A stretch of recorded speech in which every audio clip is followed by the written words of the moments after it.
Hey dudes, welcome to Splat from the Past, the only 80s themed horror and sci-fi show where things can get totally radical. Now today is a very special episode of Splat from the Past for two reasons. First and foremost, I will be interviewing the very first Audrey Griswold, Dana Barron. Yes, this is very exciting. It's taken me almost 3 years to get in touch with her to do the podcast, and she's going to come on for a little bit, and we're going to talk about the making of National Lampoon's Vacation, Heaven Help Us, He Knows You're Alone, a bunch of movies that she did, and in TV as well. And also, it's the 5-year anniversary of my car accident that happened on January 21st/22nd, 2015 in Millbrae, California. And I'm very emotional thinking about it and stuff. I mean, I've talked about it a million times on the podcast in the last 3 years, but, you know, it's an important chapter of my life. It's the reason why I'm doing this podcast. It's the reason why I'm doing anything show business related. And I just thank God for giving me this chance to get better and start this podcast, because I had a 2% chance of making it, the doctor said when it happened. And I woke up on my mother's birthday, and I slowly but surely progressed in getting better, and I'm just thankful and grateful for all the wonderful people I've interviewed so far on this podcast, and I'm anxious to continue to do so, and I thank God for all of that. So, here is my interview with Dana Barron.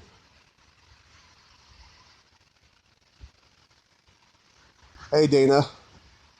Hi, I'm sorry. I think I'm on time, though, because I was literally rushing off the phone to get you, and I'm like, this is craziness. Oh, you're 2 minutes early, so that's perfect. Good. Welcome to the show. How are you? I'm fine. I'm well, and looking forward to hearing what you have to ask me. Yeah. It's such an honor. Thank you for taking the time today. Thank you. It's kind of funny. It's a different movie, but He Knows You're Alone. Tom Hanks was being interviewed yesterday night. Right. For Entertainment Tonight, and my picture was on there with him since I did it when I was a little kid. And he's like, yeah, it's the first movie I ever did. And I'm like, oh, there I am on Entertainment Tonight. It was funny. Yeah. So. I'll ask you about that.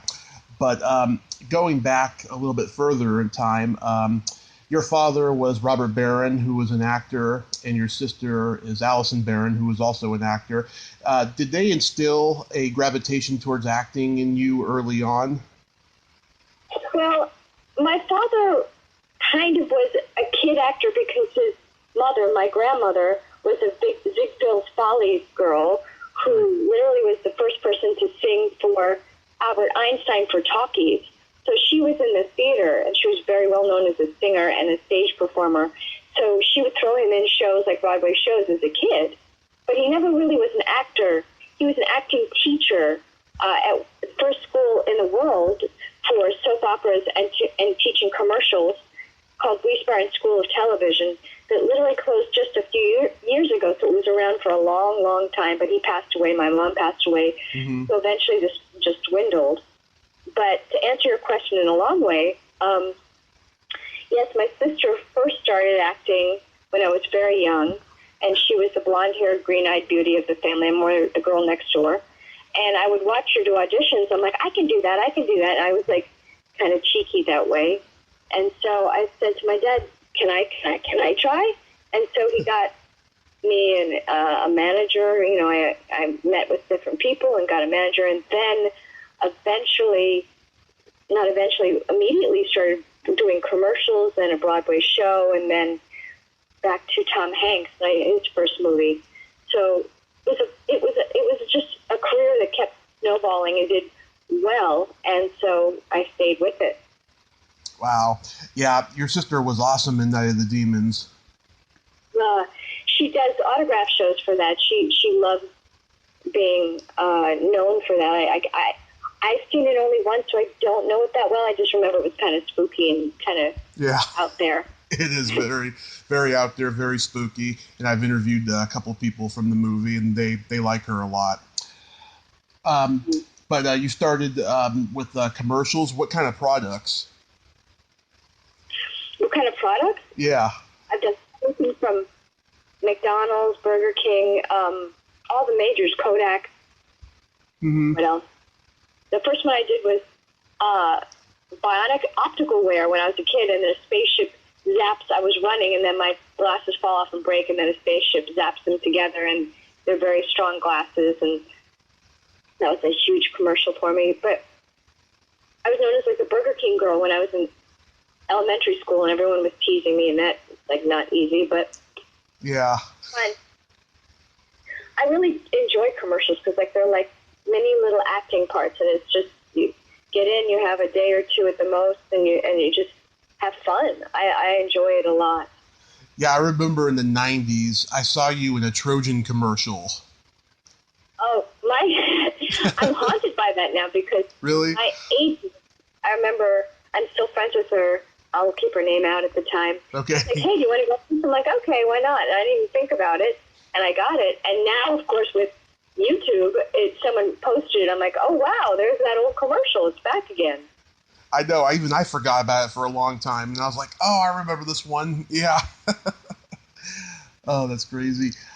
So with He Knows You're Alone, that was your first movie, Tom Hanks' first movie. It was also Russell Todd's first movie. I've interviewed him. What was Tom Hanks like then? He was funny, but a little biting to his humor at the time. So, and there's such a huge age discrepancy that I can't really judge him coming from a young kid. Mm-hmm. But he was, friendly and funny in biting, sarcastic-y kind of funny way. Yeah, he pretty much hasn't changed. Yeah, he was easygoing. Yeah, it was fun. But there are so many people, and I still keep in touch with a couple, so it's nice, very nice group of people for that film, the 70s, and I don't even know if it did well. I'm not sure. It was like, there's so many came out at that time. Right. The rush of horror movies. Yeah, were you a horror fan then? No, I was young. I was a little kid. No. But it taught me that, when you make a movie and then you have a guy in a film, Tom, I don't know his name in the movie, he stabs the back of a movie theater seat. Yeah. And it's more interesting and fascinating how it gets done shot-wise versus feeling it's reality. And my friend Susie actually, she recently said, I'm not afraid of horror movies anymore because I went to watch you shoot. And she said, there's people all around you all the time. It's not like you're alone with this person. You have obviously cameras and every kind of person in the movie, production. So it's just fun. It's not scary. So it changed me. I am never afraid of horror films now. I look at it more like, okay, are they doing this right? Are they doing that right? They look from a producer-actor's eye. Mm-hmm. So, as everyone knows, you were the first and best Audrey Griswold in National Lampoon's Vacation. I think your comic timing was so great in this movie. You were well beyond your years. You were like 16, 17 when you did it? You can check an IMDb. Yeah. I do not remember my age. I was older playing younger, which has usually been my MO. Yeah. And originally I was supposed to be the eldest as a kid, but as Michael grew, he became the eldest, which is kind of funny. They changed the lines to reflect that a little bit more. Mm-hmm. How did you get the role of Audrey? Auditioned, as most actors do. I didn't have any connections at all. Mm-hmm. So my manager at the time had me go up for the audition. I auditioned and then got a call back, and then actually no, it was just a one-shot thing because Harold Ramis was in town auditioning people. Michael had already booked it, and they had me come in because I had, a few projects behind my belt. So I think I only remember auditioning once. Actually, it could have been twice, but I remember only once. Mm-hmm. Did you read with Michael in the room? I did, and we bickered and fought, and it was really fun because it was seeing while we're fighting and pushing each other back in the truckster, and like Aunt Edna stuff. And immediate chemistry. We were fine. We're both New Yorkers, and there was it was just great. And we're still very, very good friends. He lives literally 7 minutes from me at the most.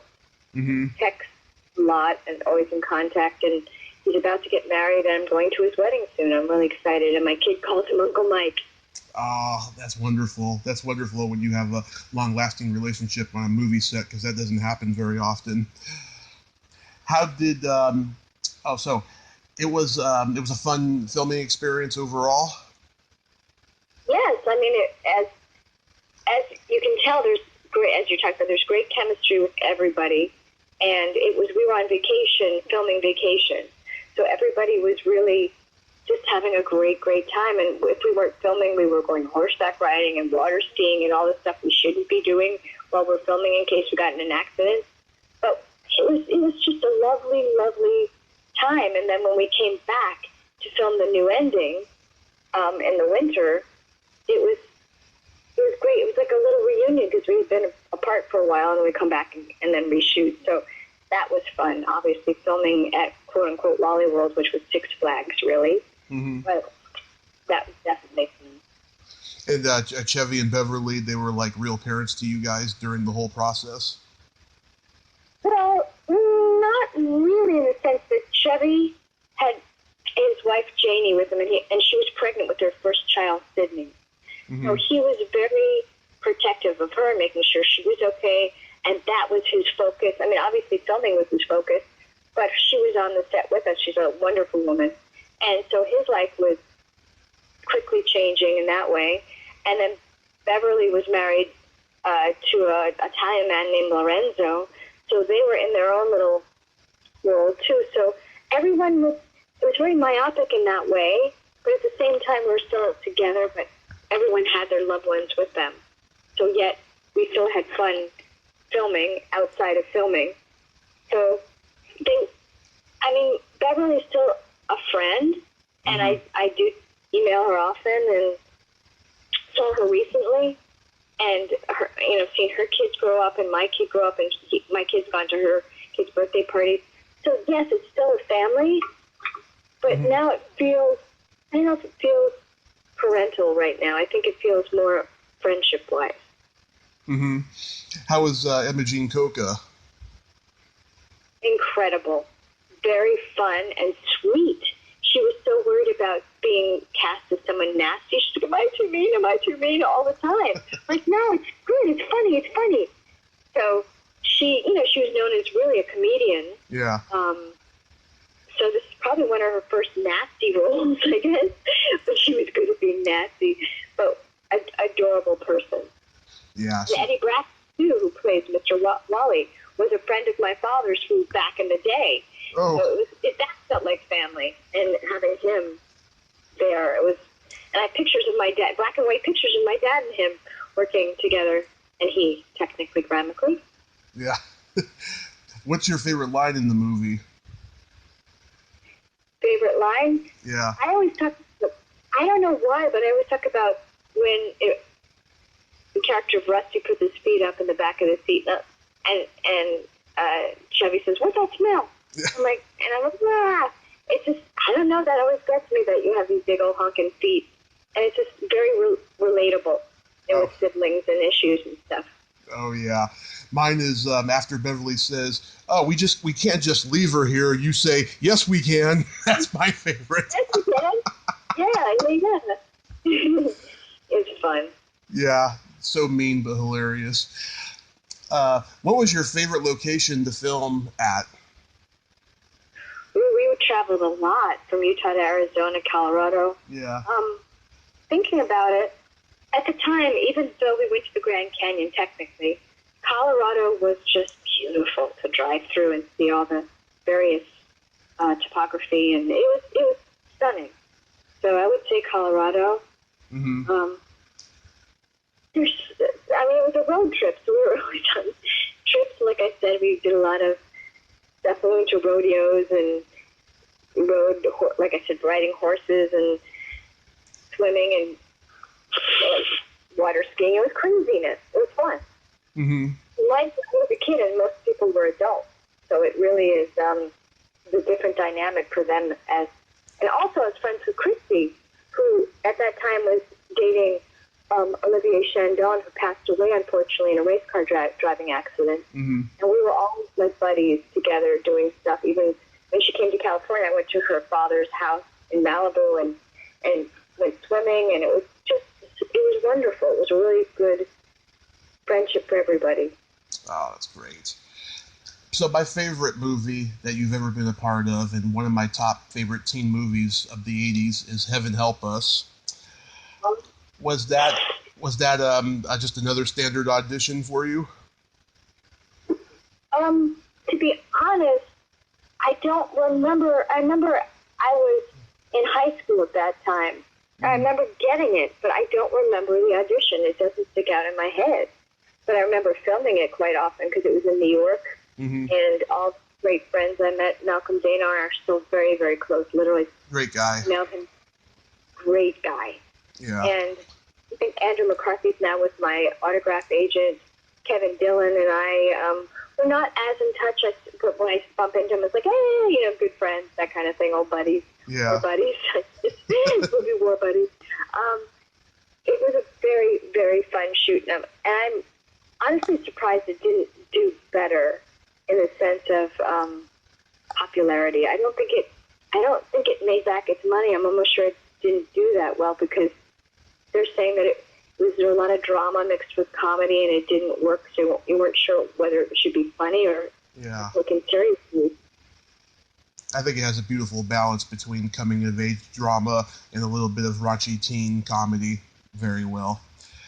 Masterson, she played the heavy in that with her father being very depressed, and it was kind of a downer that way. It's like, what, huh? And then kids being beaten by the priest in school. Yeah. That's heavy stuff, but yet there's obviously funny things that happen too. So, yeah.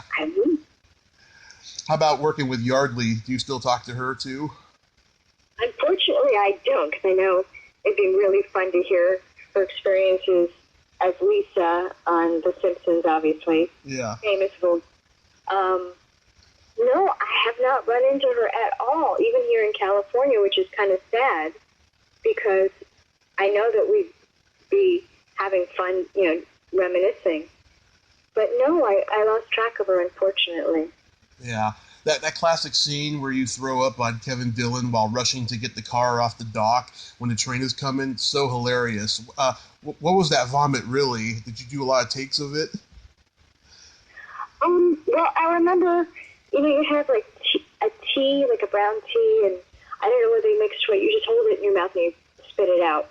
But I think, and I know that the biggest compliment I ever got in my acting career for many, many years now, is that out of nowhere, someone I had just met said, hey, that scene that I saw you in reminds me of this one woman who was a friend of mine at the time that I know, and you remind me of her. And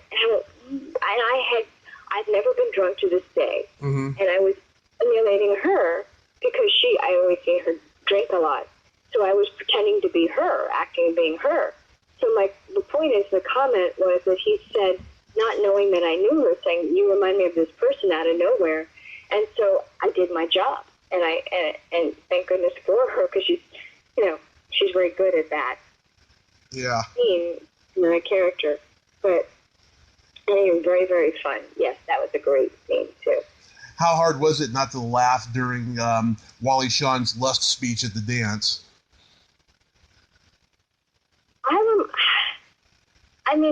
His lisp and everything is classic. Yeah. And I think it actually plays better when you see it on camera because they do it like close-ups on certain things with his teeth and all that stuff. Yeah. But I know we were all laughing here and there, but honestly, when something's shot over and over and over again, you just kind of, you have to focus. If you're professional, you have to stay focused as much as you can. But he was just a delight. Yeah, it's a very funny scene. How was working with Charles Bronson on Death Wish 4? He was a very quiet man, very grounded, quiet, would whistle here and there, and just didn't say much, but nice. Just, just came in, did his part, and left. I have a feeling that although he played this character who was sort of a vigilante, I don't think he was that way in real life. I have a feeling. Yeah, probably not. You did 2 short-lived period costume shows, William Tell and the Magnificent Seven. Do you like to do projects that enable you to dress up in another decade? Good question. Thank you. I think before I did Man in the Iron Mask, I had wanted to do a period piece, and I wore a corset, which I've learned is not very comfortable. And it was really fun. And Edward Albert, who played one of the characters in the movie, he became the best friend. He passed away then. So that shoot was extra special for me for many reasons. Obviously, because it was a period piece, and I finally had fun doing a period piece and having him in my life as a good friend. And then it was unfortunately, that movie, came and went too. Leonardo DiCaprio's film, Man in the Iron Mask, actually kind of trumped ours. It's a long story, but the producer had gone to that production company to get them to launch it on a big scale. And he didn't, the producer, he was also the director-producer, and he didn't want to give up the film. They said, we'll take it from you, but we have to set our director, blah, blah, blah. He said, no, I'm directing. So basically, they went off and did their own version with Leonardo, and then we did our smaller version. And unfortunately, ours kind of got sunk underneath the waves of a bigger movie. Wow. Yeah. So you've kept working both as an actor and a producer. Do you have any upcoming projects that you could talk about? Well, right now, the thing that I've decided to do, I've been, for the first time, doing a lot of more autograph shows, and I realized that they're mainly vacation fans, and they all have great stories. I said I would love to gather their stories in a book, and then bring it out to the public, because I think these little short stories of people's vacations gone bad would be really fun to read. So I'm titling it, Are We There Yet? Holiday Road, Are We There Yet? Basically, it's a working title, but I thought it would be a fun kind of thing for, like I said, the vacation fans. And I've gotten a lot of interviews now for this book, so I have to just put it in words and get it done. Mm-hmm. Do you have an estimation of when that's going to be out? No, because I had some huge family issues happen recently, so it kind of derailed me from getting everything moving forward at a fast pace. So I'm still, literally, before you called, I was on the phone with someone important having to do with that situation. So I'm a little bit distracted lately. Unfortunately, life happens. Right. And so, no, I don't, to answer your question. But as soon as I get certain things finished and done and I can move on, then I'm going to jump back on the book writing. Awesome. schedule. Awesome to have you back on. We can talk about it when that comes to fruition. So do you have any upcoming convention appearances? Yes, East Coast Comic-Con. That is in June in New Jersey. And I'm looking forward to going. And that's it right now. I did one, I did the Barrett Jackson. I don't know if you've heard of it. It's a classic car auction that's very famous. Apparently I didn't know until I got there. Yeah. I was they remodeled a truckster perfectly, better than our actual truckster. It is wonderful. And they sold it during the auction, and I sat there and I just they rolled the truckster out onto this big showroom, and I waved to thousands of people who were in the audience. It was on television, which I didn't know at the time. Mm-hmm. And then all these people come and saying, "I'm sorry, you at the Barron Jackson classic car auction." And I'm like, "What, huh?" And I got screwed majorly because it's an incredible event, and it's one of those things that I never knew about. Now I know. So lucky I could be part of that. I'm so lucky. Vacation allows me to be able to do these autograph shows and do functions where fans are just happy to see you and tell me their stories. I love it. Yeah, it's hot right now. It's hotter than I ever thought it was ever going to be. That's just so amazing. Well, Dana, this was such an honor, and today I want to let you know this is a special episode. It's the 5-year anniversary of my car accident that I had 5 years ago that almost killed me, and I just feel I just feel so blessed with the people I get to interview, like yourself and everything. So, like I said, I hope we come back on in the future and we can talk about that book when it comes to fruition. And we can also play this game that I usually play with my guests, but we're not going to have time for it today and stuff. So I thank you, and I hope I get to meet you at a convention in the future, and I hope you have a great day. Thank you. Thank you for making it a great day. Oh, okay. Thank you. Okay. Bye-bye. Bye-bye. Well, there you have it. Dana Barron. Ain't she a sweetheart? Thank you so much, Dana. That was pretty awesome. We talked about an awful lot that I wanted to talk about in 20 minutes, or 22, however you time it, and hopefully in the future we'll get to talk again. On the 5-year anniversary of my car accident, I'm so amazed that I get to talk with the awesome people that I do. And I know I just said that, but I have to say it again because I can. If you like this video, everyone, please subscribe to my YouTube channel. Add me as a friend on Facebook. Join my Tommy Kovac comedian page on Facebook. Follow me on Twitter and Instagram and all that fun stuff. Well, that's all time we have this week on Splat from the Past. Until next time, this is Tommy Throwback Kovac saying, there's no shame in living in the past because the present sucks. Later, dudes.